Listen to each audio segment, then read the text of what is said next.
مومنین کرام، حضرت ابو ذر غفاری جن کا اصل نام جندب بن جنادہ تھا، 5 ذی الحج سن 32 ہجری کو روضہ کے صحرا میں ان کی وفات ہوئی۔ اصل نام جندب تھا، جنادہ کے بیٹے تھے۔ اور مومنین ایک چیز کی طرف توجہ میں دلاؤں کہ اکثر لوگ غفاری پڑھتے ہیں، شاید غفار سے کی نسبت ہو، تو ایسا نہیں ہے۔ اصل میں بنو غفار، غین کے نیچے زیر ہے۔ بنو غفار یہ ایک عرب کا قبیلہ تھا، اس غفار سے نسبت کی وجہ سے غفاری کہلائے، غین کے نیچے زیر کے ساتھ۔ تو یہ غفاری نہیں ہے، غفاری ہے۔ ابو ذر غفاری، ان کا ایک لقب شیخ الاسلام بھی ذکر کیا گیا۔ یہ رسول اللہ صلی اللہ علیہ وآلہ وسلم کے بزرگ صحابہ میں سے اور امیر المومنین علی ابن ابی طالب علیہ السلام کے حقیقی اور مخلص ساتھیوں میں سے تھے۔ اور حضرت ابو ذر ان چند افراد میں شامل تھے جنہیں حیات پیغمبر میں رسول اللہ صلی اللہ علیہ وآلہ وسلم کی زندگی میں شیعہ امیر المومنین کے نام سے پکارا جاتا تھا اور شیعہ امیر المومنین کے نام سے انہیں شمار کیا جاتا تھا۔ پیغمبر اور آل پیغمبر علیہ السلام کے سچے محب اور سچے عاشق تھے۔ شیعہ سنی علماء و محدثین نے ان کے بہت سارے فضائل اور مناقب ذکر کیے ہیں۔ علماء رجال نے انہیں شیعہ کے ارکان 4 میں سے ایک رکن قرار دیا ہے، سابقین اسلام میں سے تھے۔ اور یہ حضرت ابو ذر یہ 5ویں شخصیت تھی جنہوں نے اسلام قبول کیا۔ انتہائی زاہد، متقی، پارسا، انتہائی سچے اور سخنور انسان تھے۔ بنی غفار سے تعلق تھے، والد کا نام جنادہ تھا، والدہ کا نام رملہ تھا۔ اور بہت ساری احادیث محدثین نے حضرت ابو ذر سے نقل کی ہیں۔ اکثر محدثین نے معراج النبی کی احادیث آپ سے ہی روایت کی۔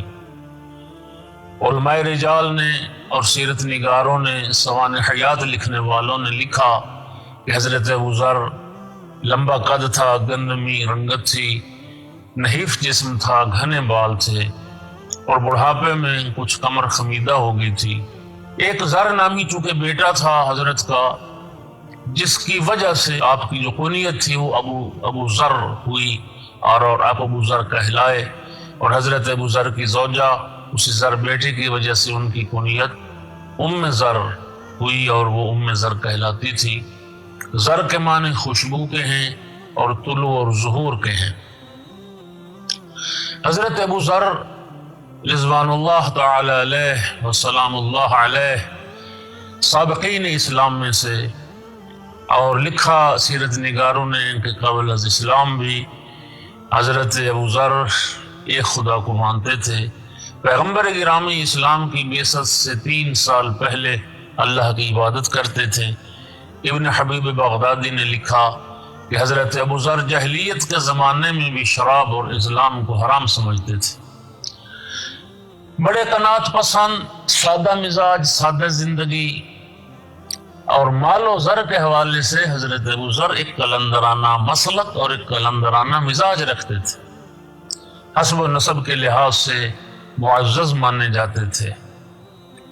مومنین کرام، سرکار دو عالم صلی اللہ علیہ وآلہ وسلم نے حضرت ابو ذر کے متعلق متعدد احادیث میں بیان فرمایا، جن سے حضرت ابو ذر کی عزت و عظمت اور فضیلت اور شان باقی صحابہ پر اور باقی لوگوں پر واضح ہوتی ہے۔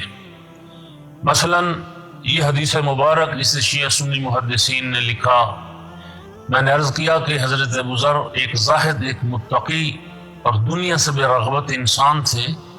سرکار نے اس حوالے سے فرمایا تھا، قال رسول اللہ صلی اللہ علیہ وآلہ وسلم ابو ذر فی امتی علی زہد عیسی ابن مریم، کہ ابو ذر کا زہد اور پارسائی میری امت میں اسی طرح سے ہے جس طرح حضرت عیسیٰ ابن مریم کا زہد اور ان کی پارسائی تھی۔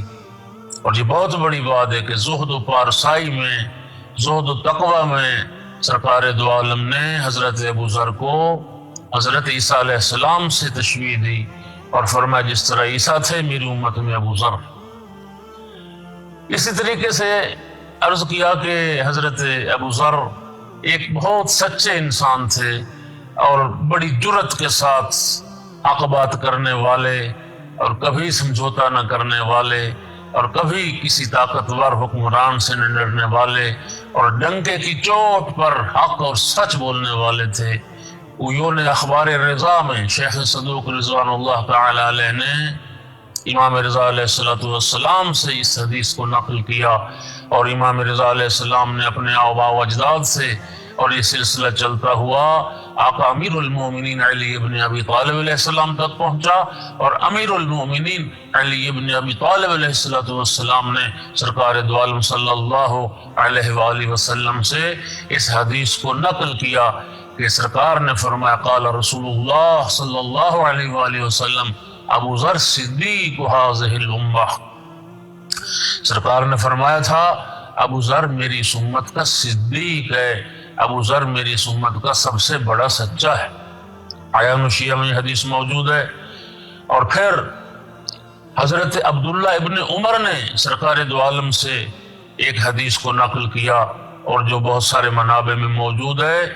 حضرت عبداللہ ابن عمر کہتے ہیں کہ قال رسول اللہ صلی اللہ علیہ وآلہ وسلم ما ازلت الخضراء ولا اقلت الغبراء على ذی لحجة اصدق من ابی ذر یعیش وحدہ ویموت وحدہ ویبعث وحدہ ویدخل الجنة وحدہ، کہ رسول اللہ صلی اللہ علیہ وآلہ وسلم نے فرمایا تھا کہ آسمان نے کسی شخص پر سایہ نہیں کیا اور زمین نے کسی شخص کے بوجھ کو نہیں اٹھایا کہ جو ابو ذر سے زیادہ سچا ہو اور ابو ذر سے زیادہ سچے لہجے کا مالک ہو، اور یہ ابو ذر ہیں کہ جنہوں نے تنہا زندگی گزاری اور اکیلے تنہائی میں انہیں موت آئے گی اور تنہا اٹھائے جائیں گے، اور رسول اللہ نے فرمایا کہ پھر جنت میں بھی اکیلے ہی جائیں گے۔ اسی حدیث کے بارے کہ یہ جو سرکار نے فرمایا کہ آسمان کی اس چھت کے نیچے اور زمین کی اس فرش کے اوپر ابو ذر سے بڑا سچا کوئی نہیں،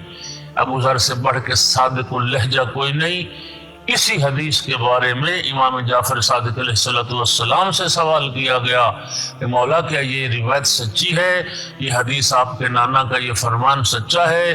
فصدقہ، امام صادق علیہ السلام نے اس حدیث کی تصدیق فرمائی۔ تو پھر سائل نے سوال کیا کہ یہ ابن رسول اللہ اگر آسمان کی چھت کے نیچے اور زمین کے اس فرش کے اوپر ابو ذر سب سے بڑے سچے ہیں، تو پھر این رسول اللہ و امیر المؤمنین این الحسن والحسین، کہ مولا پھر رسول اللہ کہاں گئے اور امیر المؤمنین علیہ السلام کہاں گئے، اور جناب حسنین کریمین شریفین امام حسن علیہ السلام اور امام حسین علیہ السلام کہاں گئے اگر حضرت ابو ذر سب سے بڑے صادق اللہجہ ہیں؟ تو امام صادق علیہ السلام نے فرمایا کہ یہ بتاؤ کم السنۃ شہرن، یہ بتاؤ کہ سال کے کتنے مہینے ہوتے ہیں؟ تو راوی کہنے لگا کہ مولا 12 مہینے ہیں سال کے۔ فرمایا اس میں حرمت والے مہینے کتنے ہیں؟ 12 مہینوں میں سے احترام والے جو مہینے وہ کتنے ہیں؟ اس نے جواب دیا کہ مولا وہ 4 مہینے ہیں۔ امام صادق علیہ السلام نے فرمایا کہ کیا ماہ مبارک رمضان ان حرمت والے مہینوں میں سے ہے؟ عرض کرتا ہے نہیں فرزند رسول، رمضان المبارک تو ان 4 مہینوں میں شامل نہیں ہے۔ اس لیے پھر امام نے فرمایا کہ جب احترام والے مہینے 12 مہینوں میں 4 ہیں تو پھر رمضان ان حرمت والے مہینوں میں کیوں نہیں؟ اور پھر آقا نے فرمایا کہ یاد رکھو ان فی شہر رمضان لیلۃ العمل فیہا افضل من الف شہر، اللہ رب العزت نے اسی رمضان کے مہینے میں ایک رات ایسی رکھ دی ہے جو 1000 مہینوں سے افضل ہے۔ جس ایک رات کا عمل قرآن کہتا ہے خیر من الف شہر، اس ایک رات کا عمل جو ہے وہ 1000 مہینوں سے بھی افضل ہے۔ یعنی حرمت والے اگرچہ 4 مہینے ہیں لیکن رمضان المبارک کی عظمت ان سے بھی زیادہ ہے، بلکہ اس میں ایک رات ایسی ہے جو 1000 مہینوں سے بھی بہتر اور افضل ہے۔ پھر امام صادق علیہ السلام نے فرمایا انا اہل البیت لا یقاس بنا احد، یاد رکھنا ہم اہل بیت رسول کے ساتھ کسی کا قیاس نہیں ہو سکتا۔